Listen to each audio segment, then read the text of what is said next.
हम लोग का next chapter that is income from house property. तो इनकम फ्रॉम हाउस प्रॉपर्टी क्या होता है? तो ये हम लोग जो सिंपल सिंपल टॉपिक है पहले वो उठा रहे हैं। सबसे पहले हम लोग ने देखा था कि भाई रेसिडेंशियल स्टेटस क्या होता है, फिर हम लोग ने स्कोप ऑफ टोटल इनकम देखा, फिर कैपिटल गेन देखा। अब देखेंगे इनकम फ्रॉम हाउस प्रॉपर्टी क्या होगा। अब हाउस प्रॉपर्टी है तो हाउस प्रॉपर्टी मतलब नाम से ही पता चलता है कि हाउस है ना। तो उससे अपने को इनकम आएगा। तो उससे इनकम कैसे आएगा? हाउस प्रॉपर्टी से। तो हाउस प्रॉपर्टी अगर इसको जनरलाइज करें तो समझो जगह जहाँ पे आप लोग रहते हो। तो जिस जगह पे आप लोग रहते हो उससे इनकम कैसे आएगा? तो उससे इनकम तब आएगा जब उस प्रॉपर्टी को आप भाड़े पे दोगे। तो income from house property is nothing but rent. आया समझ में? है कि नहीं?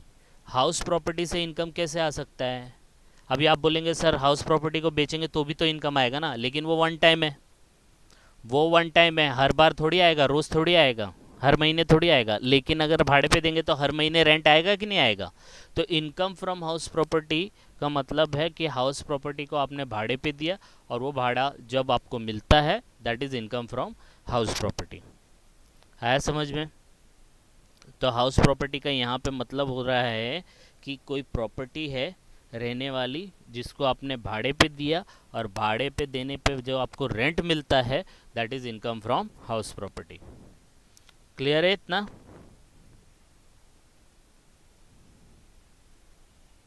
Yes sir no?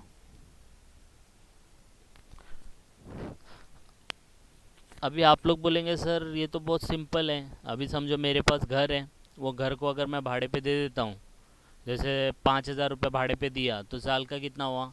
60,000 हुआ। तो 60,000 पे जो भी टैक्स आएगा वो मैं गवर्नमेंट को भर दूंगा।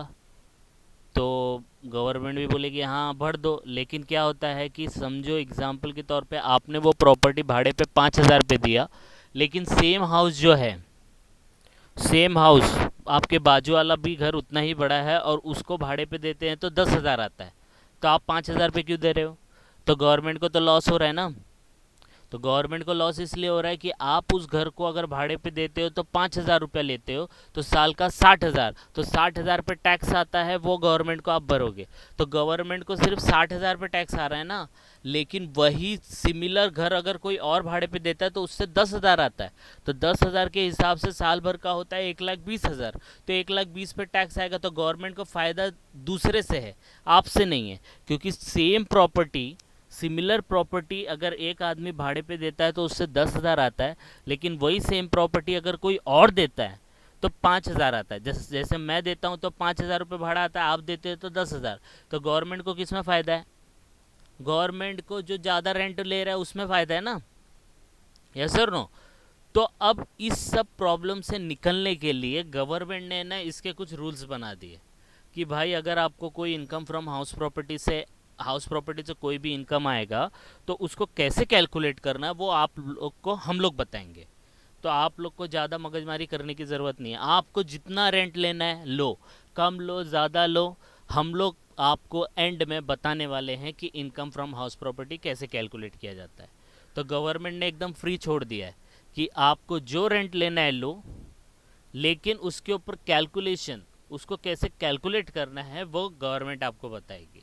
तो इसलिए उन्होंने बताया कि इनकम फ्रॉम हाउस प्रॉपर्टी का क्या है। तो ये वही होता है कि in simple word income from house property means rental income received from house property which is given on rent. ये तो हमारे हिसाब से हो गया, है कि नहीं? प्रॉपर्टी को भाड़े पे दिया और उससे जो रेंट आया वो हो गया आपका इनकम फ्रॉम हाउस प्रॉपर्टी। लेकिन एज पर इनकम टैक्स क्या बोलता है? तो इनकम टैक्स बोलता है, क्योंकि आप लोग ने प्रॉब्लम क्रिएट किया ना, एक आदमी देता तो 5,000 आता, वही सेम घर सिमिलर घर अगर कोई दूसरा देता तो उससे 10,000 आता। तो गवर्नमेंट 5,000 लेके समझेगी कि 10,000 लेके समझेगी? तो गवर्नमेंट ने खुद का ही डेफिनेशन डाल दिया कि एनुअल वैल्यू, यहाँ पे देखो आ रहा है, annual value of any property is taxable under income from house property which should be owned by the SSC and mainly include building and land upper tenant thereto। अब इसमें बहुत सारे वर्ड यूज़ किए गए हैं जो अपने को समझना है। तो गवर्नमेंट ने बोला है भाई आपको जो रेंट मिल रहा है कितना भी मिल रहा है हम लोग को वो परवाह नहीं है। गवर्नमेंट बोलता है हम लोग को चाहिए एनुअल वैल्यू, मतलब साल भर में उस प्रॉपर्टी से कितना वैल्यू हमको मिला है उस प्रॉपर्टी से, वही हम लोग टैक्सेबल करेंगे as income from house property. तो इनकम टैक्स के हिसाब से इनकम फ्रॉम हाउस प्रॉपर्टी क्या है, आप लोग के हिसाब से क्या है इनकम फ्रॉम हाउस प्रॉपर्टी? आप लोग के हिसाब से है कि वो प्रॉपर्टी को भाड़े पे दो और भाड़ा जो मिलता है that is income from house property. लेकिन गवर्नमेंट के हिसाब से क्या है, गवर्नमेंट के हिसाब से है कि आपको जो रेंट मिला वो नहीं, उस प्रॉपर्टी का एनुअल वैल्यू कितना हो रहा है that would be taxable as income from house property. लेकिन it should be owned by the assessee, वो उसका ओनर होना चाहिए। और उसके हाउस प्रॉपर्टी में बिल्डिंग भी हो सकती है और उसके अंदर लैंड अपर टेनेंट का मतलब होता है अटैच होनी चाहिए। तो ऐसा ज़रूरी नहीं है। अभी एग्जाम्पल के तौर पे देखो मैं बोलता हूँ आपको, इनकम फ्रॉम हाउस प्रॉपर्टी आपके हिसाब से क्या है?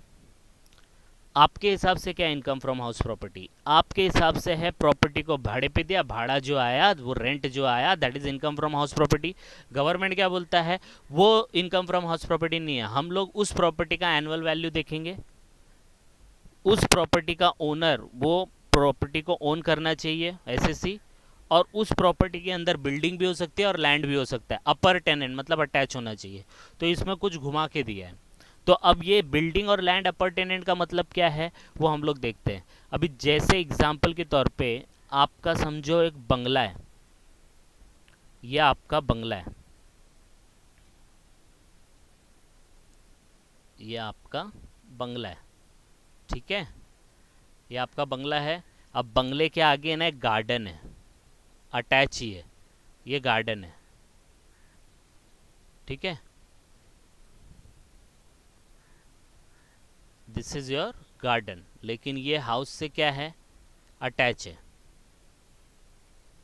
तो ये जो बोला है ना बिल्डिंग और लैंड अपर्टेनेंट देयर टू, तो ये बिल्डिंग हो गया और इससे अटैच ये गार्डन है, तो ये लैंड अपर्टेनेंट देयर हो गया। तो अगर आपने समझो ये गार्डन भाड़े पे लिया, एग्जाम्पल के तौर पे बोल रहा हूँ, जैसे अभी कभी कभी क्या रहता है कि हम लोग को स्पेस चाहिए रहता है कुछ फंक्शन करने के लिए या कुछ करने के लिए, तो हम लोग को एक जगह स्पेस है ना भाड़े पे लेते हैं। तो प्लॉट लिया, जैसे एकदम कोई खाली प्लॉट पड़ा है, वो प्लॉट को आपने भाड़े पे लिया आपने शादी के लिए मंडप बांधने के लिए, तो उससे जो इनकम आ रहा है ना वो प्लॉट के ओनर को, वो इनकम फ्रॉम हाउस प्रॉपर्टी नहीं है। क्यों? क्योंकि वो सिर्फ लैंड है, बिल्डिंग है क्या वहाँ पे, कुछ नहीं है। लेकिन आपने एक ऐसा बंगलो भाड़े पे लिया और बंगलो के साथ गार्डन भी आ रहा है उसके साथ, तो आप चाहे बंगलो भाड़े पे ले लो या गार्डन भाड़े पे ले लो, उसके साथ वो बिल्डिंग है ना, तो उसका जो भी रेंट आएगा वो इनकम फ्रॉम हाउस प्रॉपर्टी में ही जाएगा। समझा नहीं समझा? तो ये कंपलसरी है कि आप इनकम फ्रॉम हाउस प्रॉपर्टी में जो हाउस प्रॉपर्टी है there should be a building, building होना चाहिए और उसके साथ कोई भी लैंड अटैच है तो वो अटैच लैंड भी वो बिल्डिंग में ही काउंट हो जाएगा, वो हाउस प्रॉपर्टी में। लेकिन सिर्फ वेकेंट लैंड है, गार्डन जैसे मैंने बोला है, तो सिर्फ गार्डन भाड़े पे लिया तो वो हाउस प्रॉपर्टी में नहीं जाएगा। लेकिन बिल्डिंग के साथ गार्डन दोनों अटैच है और फिर वो भाड़े पे गया तो वो इनकम फ्रॉम हाउस प्रॉपर्टी में जाएगा। क्लियर है कि नहीं है? यस और नो?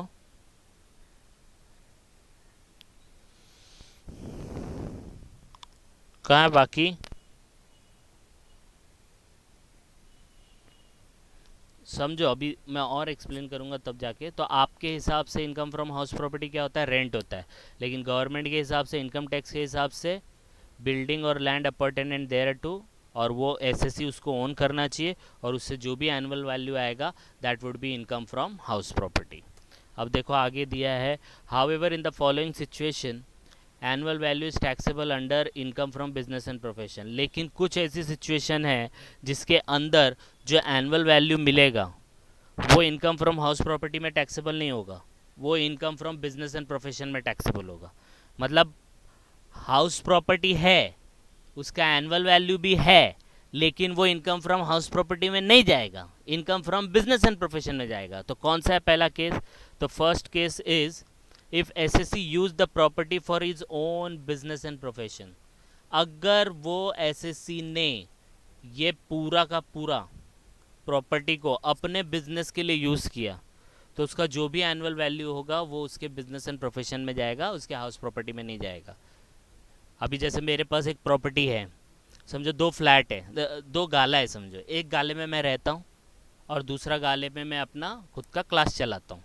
तो खुद का क्लास चला रहा मतलब खुद का बिजनेस है मेरा, तो उसका भी एनुअल वैल्यू होगा, लेकिन उसका एनुअल वैल्यू मेरे को बिजनेस एंड प्रोफेशन में टैक्सेबल होगा, हाउस प्रॉपर्टी में नहीं।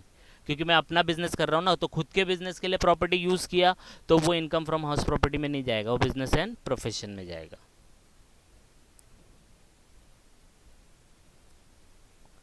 ओके ओके ठीक है। सेकेंड देखो, if the SSC is mainly in the business of letting out property. अगर आप बिजनेस ही करते हो, अगर आप भाड़े पे देने का, प्रॉपर्टी को भाड़े पे देने का बिजनेस ही करते हो, तो जो भी अभी जैसे मेरे पास 10 फ्लैट है और मेरा कोई और बिजनेस नहीं, एक फ्लैट में रहता हूँ, बाकी 9 फ्लैट को मैं भाड़े पे देता रहता हूँ और वो भाड़े से मैं अपना घर चलाता हूँ, तो मेरा बिजनेस क्या है? प्रॉपर्टी को भाड़े पे देना, राइट? तो मेरा बिजनेस ही भाड़े पे देने का प्रॉपर्टी है, तो उसका जो भी प्रॉपर्टी का एनुअल वैल्यू आएगा वो मेरे को हाउस प्रॉपर्टी में टैक्सेबल नहीं होगा, वो मुझे टैक्सेबल होगा बिजनेस एंड प्रोफेशन में। यस, आया समझ में? तो as per you income from house property is rent होता है, लेकिन as per income tax annual value of the property is taxable as income from house property. Clear है इतना पार्ट? Yes sir, no?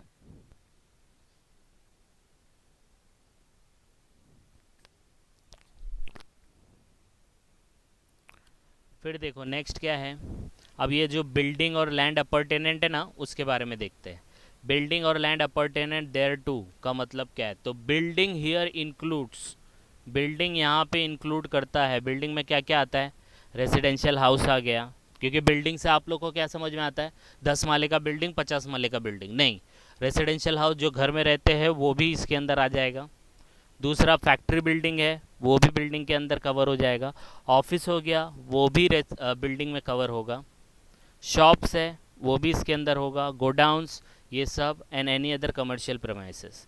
तो ये जो नाम मैंने आपको मेंशन किया है, building, residential house, factory building, office, shops, godown और अदर कमर्शियल प्रेमाइसेस, ये सब का सब भी बिल्डिंग में काउंट होगा। तो ऐसा ज़रूरी नहीं है कि 5 माले का बिल्डिंग हो या 10 माले का बिल्डिंग हो। क्लियर है? तो ये बिल्डिंग का मतलब है, बिल्डिंग में ये सब चीज़ें इंक्लूड होगा। नेक्स्ट देखो, अब आता है लैंड अपर टेनेंट। अब याद रखना, अपर टेनेंट ऐसा वर्ड लगता है कि क्या मतलब है? अपर टेनेंट का मतलब होता है अटैच्ड, हाँ, कनेक्टेड। अपर टेनेंट का मतलब होता है अटैच्ड और कनेक्टेड। तो लैंड बिल्डिंग से कनेक्टेड क्या हो सकता है? तो land appurtenant thereto means land connected और attach to main building, main building से अटैच हुआ कोई भी लैंड। तो एग्जाम्पल के तौर पे गार्डन, एग्जाम्पल के तौर पे गराज, एग्जाम्पल के तौर पे पार्किंग एरिया। तो ये पार्ट भी अगर बिल्डिंग से अटैच और भाड़े पे गया तो वो इनकम फ्रॉम हाउस प्रॉपर्टी होगा। आया समझ में? अभी जैसे एग्जाम्पल है, आपने गजनी मूवी देखा था? गजनी मूवी में आमिर खान है ना, वो गजनी को बुलाता है, कहाँ पे? पार्किंग एरिया में, उसको मारने के लिए। एक फंक्शन चलता रहता है, किसी के थ्रू उसको बुलाता है, पार्किंग एरिया में बुलाता है। तो वो पार्किंग एरिया वो बिल्डिंग में भाड़े पे ही लिया होगा शूटिंग के लिए। तो वो सोसाइटी को जो भाड़ा मिला होगा उस शूटिंग का, वो इनकम फ्रॉम हाउस प्रॉपर्टी में होगा, क्योंकि वो तो अटैच है वो बिल्डिंग से। है समझ में? तो अगर कोई लैंड हो गया जो बिल्डिंग से अटैच है, तो मेन पर्पज हम लोग का भाड़ा बिल्डिंग को नहीं देना है, लेकिन वो लैंड को देना है, तो वो भी इनकम फ्रॉम हाउस प्रॉपर्टी में जाएगा। लेकिन सिर्फ लैंड है, बिल्डिंग नहीं है, सिर्फ लैंड है, वो लैंड को ही सिर्फ भाड़े पे दिया, तो वो इनकम फ्रॉम हाउस प्रॉपर्टी में नहीं जाएगा। ये याद रखना। तो एकदम बेसिक समझने के लिए ये याद रखना, जो हम लोग प्लॉट भाड़े पे लेते हैं फॉर शादी और वो वलीमा वलीमा टाइप में करने का, वो इनकम फ्रॉम हाउस प्रॉपर्टी में नहीं जाएगा। लेकिन कोई घर है, कोई बिल्डिंग है और उससे अटैच कोई लैंड है और वो भाड़े पे लिया, तो वो इनकम फ्रॉम हाउस प्रॉपर्टी में जाएगा। समझ में आया इतना पार्ट?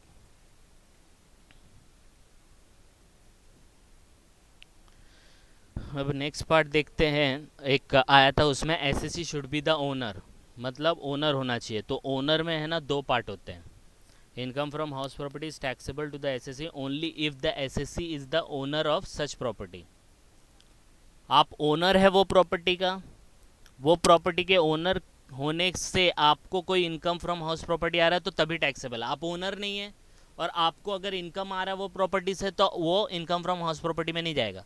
तो आप बोलेंगे सर अगर ओनर है तो तभी तो रेंट मिलेगा ना, ओनर नहीं रहेगा तो रेंट कैसे मिलेगा? नहीं, एक और ऑप्शन होता है उसके अंदर, सब लेटिंग।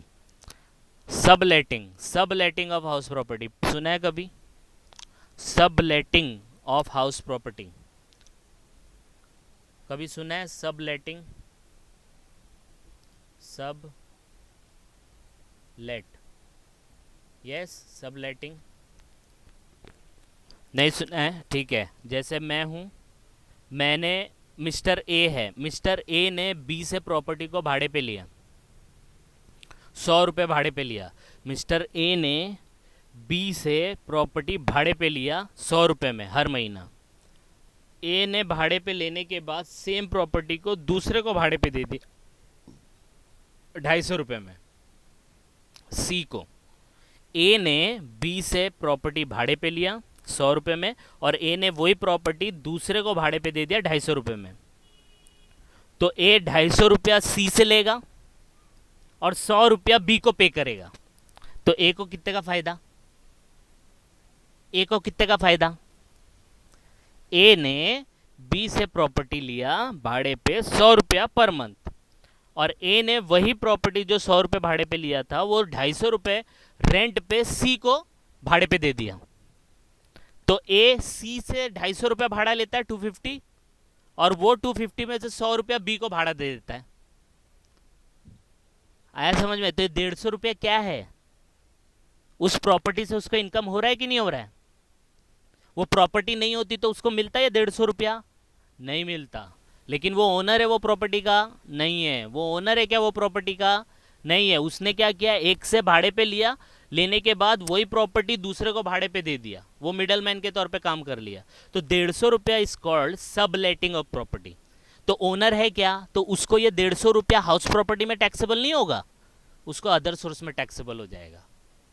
समझ में आया? तो ओनर होना प्रॉपर्टी का बहुत ज़रूरी है। ओनर होंगे तभी income from house property taxable होगा, नहीं तो नहीं होगा। आया समझ में? तो ओनर दो टाइप का होता है। ओनर क्या होता है? दो टाइप का होता है। First is actual owner and second is deemed owner. Actual owner मतलब जिसके नाम पे प्रॉपर्टी है, that is the actual owner.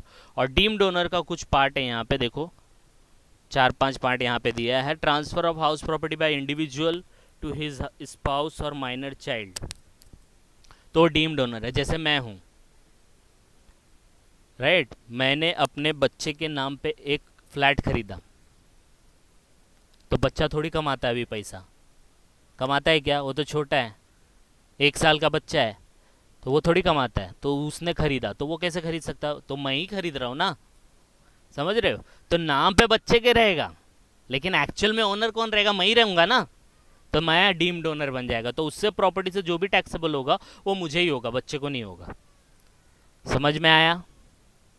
Yes और नो?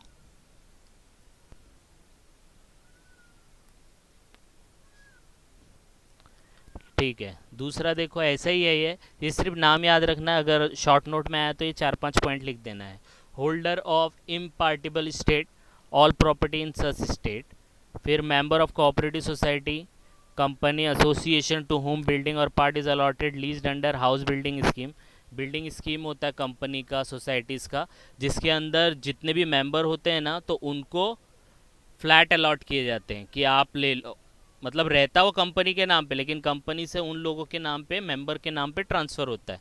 तो who is the owner? Deemed owner, मतलब रहता कंपनी का लेकिन मेंबर को ट्रांसफ़र किया जाता है, तो मेंबर हो जाएगा deemed owner. Then person is allowed to take position of any building in part performance. आपने कुछ पैसा डिपॉजिट किया, एडवांस दिया और प्रॉपर्टी अपने नाम पे कर लिया। अभी तक पूरा परफॉर्मेंस नहीं हुआ है, आपने पूरा पैसा अभी तक नहीं भरा, लेकिन आपके नाम पे तो आ गया ना, आपने थोड़ा तो पैसा भर दिया ना, तो आप उसके ओनर माने जाओगे। लीज ऑफ 12 ईयर्स और मोर, आपने अगर कोई प्रॉपर्टी 12 साल या उससे ज़्यादा के लिए लीज पे ले लिया तो you would be the deemed owner. तो ये सिर्फ नाम याद रखना, शॉर्ट नोट में आता है, आप लोग इसको अगर लिखेंगे तो आपको पूरा मार्क्स मिलेगा। तो this is all about the basic of income from house property. फिर लैंड और बिल्डिंग का मतलब क्या होता है और ओनर का क्या मतलब होता है। तो इसमें यही है, बेसिक है। इनकम फ्रॉम हाउस प्रॉपर्टी का मतलब क्या होता है, फिर लैंड और बिल्डिंग में क्या क्या इंक्लूड होता है और ओनर का क्या होता है। ठीक है, तो ये पार्ट हम लोग देख लेंगे। फिर नेक्स्ट लेक्चर से क्या करेंगे, इसका जो प्रैक्टिकल पार्ट है कि कैसे एक्चुअल में उसको कैलकुलेट किया जाता है, वो हम लोग नेक्स्ट वीडियो में देखेंगे। ओके, तो that's all for today, we will continue next time.